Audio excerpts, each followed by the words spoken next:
Hello and welcome to another Canguro English Daily Digest. My name is Christian and today is Thursday, best day of the week. Today I want to talk about language, but I also want to talk about how language can really become a situation of life or death for people.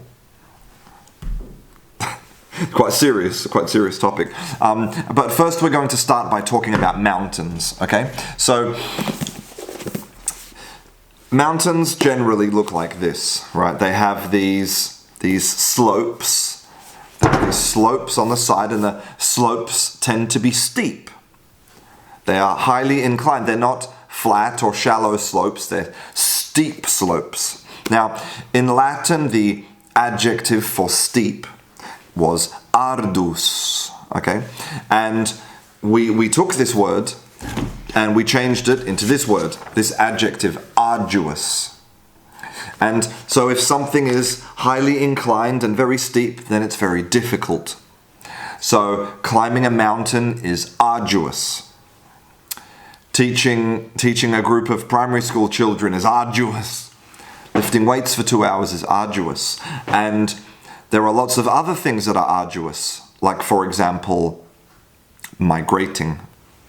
Now, humans have been migrating forever, since humans first evolved. We've moved around. That's what we do. Why do we climb Everest? Because it's there, right? We have a need to explore, this internal need to explore.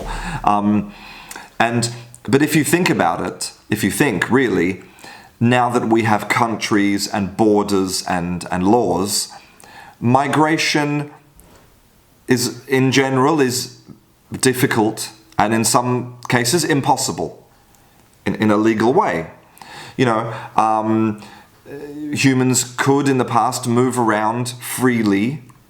Maybe you would have to, fight with another tribe or cross hostile environments, right? But in general, movement was free. But now it's not. Now you need a passport to move around, and maybe a visa and documents, and you need the right type of passport. And so this raises the question of inequality, right?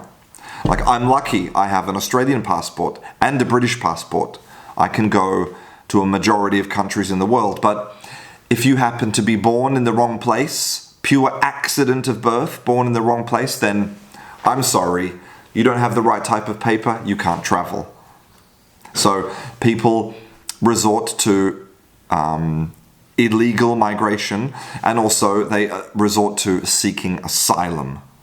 Okay, and so imagine that you've just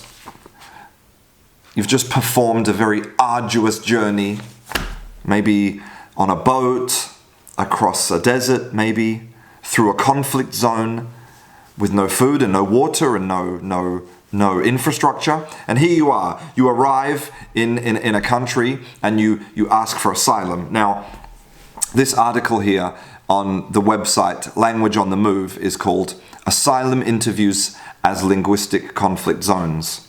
And it's a really interesting article. It's about some research from Professor Catherine Marins from Belgium. And she shows that essentially the decision to give asylum to somebody who is seeking asylum is essentially a linguistics question.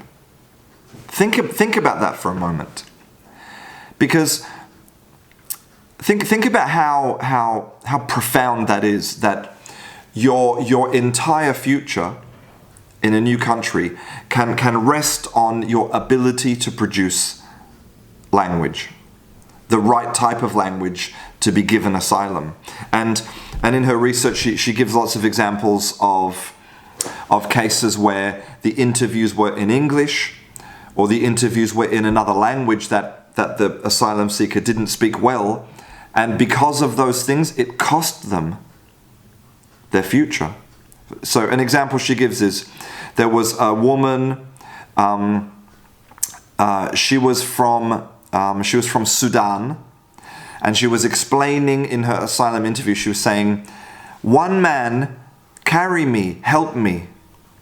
That's all she could say. It's a very basic set of sentences. "One man, carry me, help me." Now, when they wrote down the transcript, her application for asylum, they wrote down, "One man called Karimi helped me."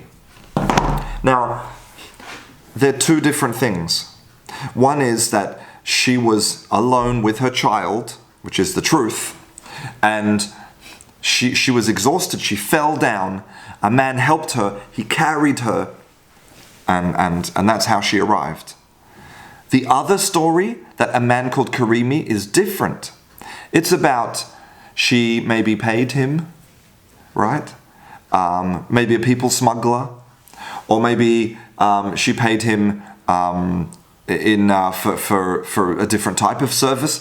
It completely transforms the story. Suddenly, she's a woman, alone, collapsed, being helped, and then she's got money, she's got a plan, she's paid some guy, there's a network of people smugglers. This young woman from South Sudan, with this story, gets asylum, her life is changed. This woman doesn't. She can get sent back to Sudan and maybe killed, maybe die, because of these linguistic misunderstandings. Shocking, really, right? And there's more to this, because maybe you think that this type of inequality, maybe you think that's an extreme example, but there's this research paper here, okay, which is called, it's part of a project called Muse. It's called "Testifying While Black, an experimental study of court reporter accuracy in the transcription of African American English." So, if you go to court in America, you have a person, a stenographer, who types the transcript. They type exactly what you say. And by law, they have to have between 95 and 98% accuracy. Because of course, imagine that 3 months later, the judge wants to read the transcript of the court case. It has to be perfect, so that there's no mistakes. But here's the thing, that America is full of dialects. It's a big country, massive populations full of dialects, and one of those dialects is African American English. And this is not a small dialect, it's a massive dialect, spoken by tens of millions, maybe hundreds of millions of people. I'm not sure about the number, a lot of people. And here's the crazy thing, so in their report, they show, and here's the graph, okay, here's the graph, they show that instead of 95 to 98% accuracy, if you speak a black dialect, it can be as low as 20% accuracy. Imagine that. Imagine that maybe whether you go to prison or don't go to prison, again, is because of your language and whether or not people can interpret and understand your language. Think about it. It's crazy. Now, what can we do about this? Obviously, we need to take the issue into account and realize that people's futures depend on good and clear understanding of language, and make sure that, you know, we have people who can speak their language or transcribe their dialect.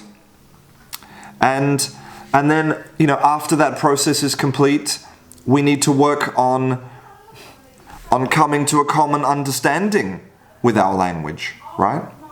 Being able to, you know, clearly communicate.